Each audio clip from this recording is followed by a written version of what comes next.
Hello दोस्तों, आज की क्लास में आज का महत्वपूर्ण टॉपिक स्वर से जितने क्वेश्चन हैं, स्वर से रिलेटेड जितने क्वेश्चन हैं, कुछ क्वेश्चन हैं उनको आज हम करेंगे प्रश्न उत्तर के माध्यम से। तो आज की क्लास में यही मैं राघवेंद्र यदुवंशी हिंदी विथ राघव चैनल पे आप लोगों का बहुत बहुत स्वागत करता हूं। तो आइए दोस्तों, आज की क्लास में हम लोग देखते हैं, प्रश्न देखेंगे कि स्वर से रिलेटेड कैसे प्रश्न आते हैं। स्वर जितने प्रकार से थे जिनका वर्गीकरण किया गया था हम पढ़ा चुके हैं। स्वर से कोई क्वेश्चन मुझे लगता है कि कोई बाहर नहीं आना चाहिए, जहां तक मैं पढ़ा दिया हूं पूरा सिलेबस। तो स्वर से रिलेटेड आज कुछ क्वेश्चन है।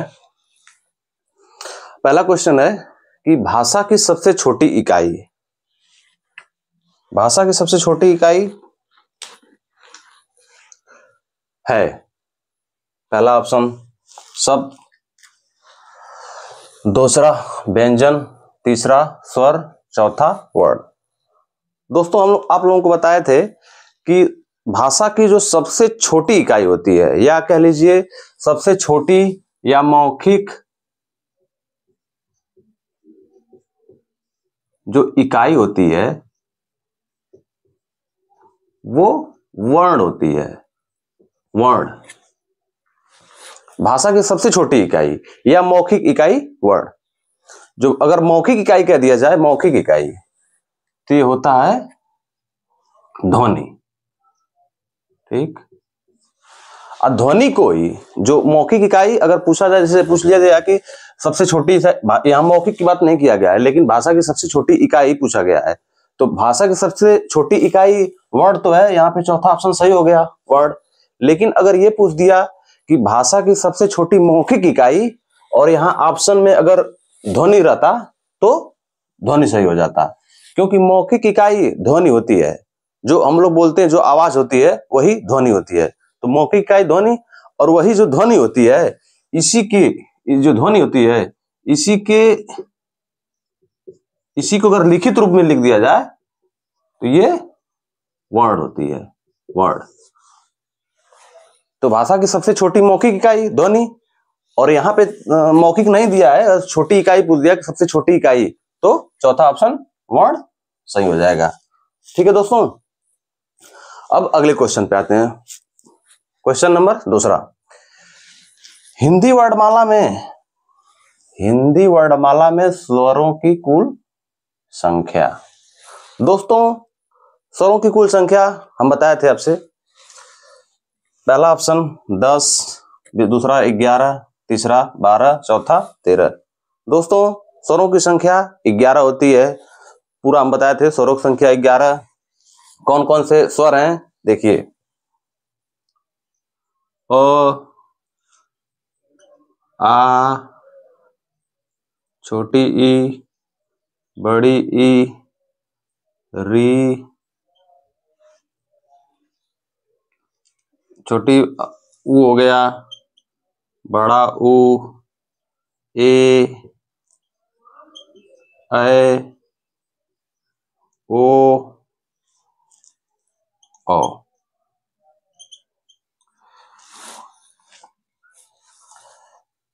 एक, दो, तीन, चार, 5, 6, 7, 8, 9, 10, 11। दोस्तों यही स्वर हैं। तो यही पूछा गया है कि हिंदी वर्णमाला में स्वरों की कुल संख्या, तो दोस्तों स्वरों की कुल संख्या 11 होती है, यानी दूसरा ऑप्शन इसका सही हो जाएगा। प्रश्न संख्या 3 पे आएंगे, निम्नलिखित में से निम्न में कौन सा पश्च स्वर है। पश्च स्वर, दोस्तों जब हम आप लोगों को क्लास में पढ़ाए थे कि पश्च स्वर क्या होते हैं, जीभ की क्रियाशीलता के आधार पे पश्च स्वर को 3 प्रकार से विभाजित किया गया है, अग्रस्वर, मध्य और पश्च। तो यहाँ पे पूछा गया है कि इनमें से कौन आ, ई, अ, ऐ में कौन पश्च स्वर है। दोस्तों देखिए, हम बताए थे, आप लोगों को ट्रिक भी बताए थे।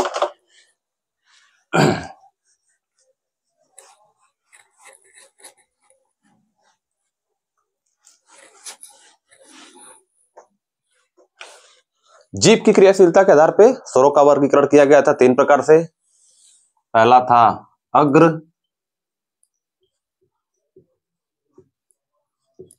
दूसरा मध्य था, मध्य स्वर, और तीसरा था पश्च स्वर।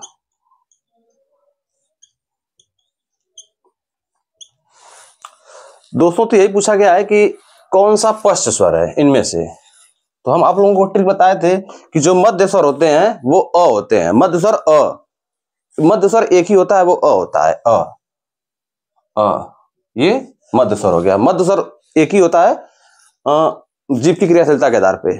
फिर पश्च स्वर हम बताए थे कि जितने तीन की तरह होते हैं हिंदी स्वरों में, जितने तीन की तरह 11 स्वर होते हैं, तीन की तरह उसमें से जितने हैं वो पश्च स्वर हैं। देखिए कौन, अ छोड़ा के देखिए, अ भी तीन ही की तरह है लेकिन अ मध्य स्वर में है। इसको अलग करके बाकी जितने तीन की तरह बनेंगे सब पश्च स्वर में। देखिए आ, उ, बड़ा उ, ओ, औ। ठीक, ये पश्च स्वर हैं। और बाकी जितने बचे वो अग्र स्वर में जाएंगे। देखिए कौन कौन से बचा, छोटी ई, बड़ी ई, ए, ऐ, री। अब दोस्तों अगर हम देखें कि स्वर 11 ही होते हैं, काउंट कर लेंगे कि कौन कौन से हैं। तो देखिए 1 2 3 4 और 1 5, 1 6 7 8 9 10 11, यानी स्वर टोटल 11 होते हैं। मध्य स्वर अ, पश्च स्वर जितने तीन की तरह होते हैं वो पश्च स्वर हो गए, और जितने तीन की तरह नहीं हुए अग्र स्वर छोटी बड़ी ए ऐ री। ठीक है, तो दोस्तों यहाँ पे प्रश्न नंबर 3 में पूछा गया है कि पश्च स्वर हैं। अब देखिए पश्च स्वर पूछा है, देखिए जो तीन की तरह होंगे अ को छोड़ के। पहला ऑप्शन देखिए आ, देखिए यही दोस्तों है, यही पहला ही ऑप्शन से हो जाएगा आ। देखिए निम्न में पश्च स्वर देखिए आ है यहाँ पे। ठीक है, ई है, ई जो देखिए यहाँ पे अग्र स्वर में है ई। फिर अ देखिए मध्य स्वर में है, और ऐ भी दोस्तों देखिए अग्र स्वर में है। तो ये पश्च स्वर पूछा गया है। पश्च स्वर तीसरा का पहला ऑप्शन सही हो जाएगा आ जो है वो पश्च स्वर में आता है। ठीक है, प्रश्न संख्या 4, भाषा निर्माण की इकाइयों का सही अनुक्रम है। भाषा निर्माण मतलब भाषा बोल, जो हम लोग भाषा बोलते हैं, कोई शब्द बोलते हैं, वाक्य बोलते हैं, वही गया है कि वही कहा गया है कि अनुक्रम क्या है सही, मतलब आरोही क्रम में होता है ना, छोटे से बड़ा आरोही अवरोही। तुमसे पूछा गया सबसे छोटा कौन सा है, उसके बड़ा कौन है, फिर उससे बड़ा कौन है, ये ऐसे। तो देखिए शब्द, देखिए शब्द, ध्वनि, वाक्य, पद। दोस्तों शब्द बड़ा होता है या ध्वनि बड़ा होता है? दोस्तों शब्द बड़ा होता है, ध्वनि छोटा होता है। ये तो आरोही क्रम में हमें लगाना है, तो शब्द तो पहले आएगा नहीं, तो ये पहला ऑप्शन गलत हो गया। दूसरा ऑप्शन देखेंगे शब्द, वाक्य, ध्वनि। देखिए यहाँ पे ध्वनि, ध्वनि सबसे छोटी इकाई होती है, इसको पहले आना चाहिए फिर शब्द, ये भी गलत है। तीसरा ऑप्शन पे आएंगे ध्वनि, शब्द, पद, वाक्य। दोस्तों देखिए यही वाला तीसरा ऑप्शन ही सही हो जाएगा कि ध्वनि है, फिर शब्द है, फिर पद और वाक्य। क्योंकि ध्वनि जो होती है वो मौखिक इकाई होती है, उसी को अगर लिखित रूप में कर दिया जाए तो वर्ड हो जाता है। वर्ड के बाद देखिए वर्ड होता है, ये सबसे छोटी इकाई है, फिर इससे बड़ी होती है, इससे बड़ा शब्द, फिर पद, फिर वाक्य। यही जो है इनका अनुक्रम है। ठीक है, यानी वर्ड सबसे छोटा होता है, शब्द उससे बड़ा होता है, पद उससे बड़ा होता है, वाक्य उससे बड़ा होता है। ठीक है दोस्तों, तो प्रश्न संख्या 4 का जो है तीसरा ऑप्शन सही हो जाएगा। प्रश्न संख्या 5, स्वरों का प्रकार नहीं होता है।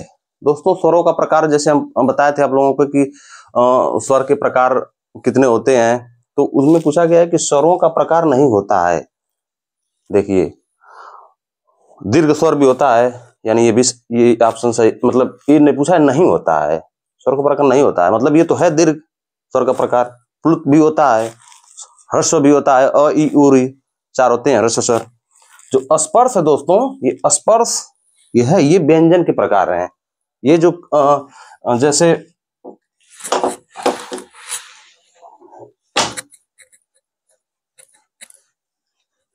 जो स्पर्श दिया गया है, स्पर्श यहाँ पे चौथा ऑप्शन, स्पर्श क्या होता है? ये दोस्तों ये व्यंजन होते हैं, व्यंजन, क से लेके और म तक, इन्हीं को स्पर्श व्यंजन कहा गया है। तो ये व्यंजन के प्रकार हैं, ये स्वर के प्रकार नहीं है। तो यहाँ पे ये पांचवा का चौथा ऑप्शन सही हो जाएगा, यानी स्पर्श। स्पर्श व्यंजन क्या होते हैं, हम लोग व्यंजन जब पढ़ेंगे तो बताएंगे कि क से लेके अंगा तक ऐसे होता है, फिर च वर्ग होता है, क च ट त प, ये 1 2 3 4 5, 5 गुणे 5 25, यानी 25 जो वर्ड होते हैं वो स्पर्श व्यंजन होते हैं। तो उन्हीं को कहा गया है। तो ये व्यंजन के प्रकार होते हैं, स्वर के प्रकार नहीं होते हैं। स्वरों का प्रकार नहीं होता है तो चौथा ऑप्शन का सही हो जाएगा। ठीक है दोस्तों, तो यही था क्वेश्चन स्वरों से रिलेटेड जितने क्वेश्चन थे। आज 5 क्वेश्चन इसमें बोर्ड पे इतना ही आता है तो लिख दिए हैं। अब देखेंगे अगर कोई और बढ़िया क्वेश्चन होगा तो करेंगे, या फिर हम लोग व्यंजन स्टार्ट करेंगे। ठीक है, ठीक है दोस्तों, आप लोगों का बहुत बहुत धन्यवाद हमारे साथ चैनल पे बनने के लिए, वीडियो देखने के लिए बहुत बहुत धन्यवाद।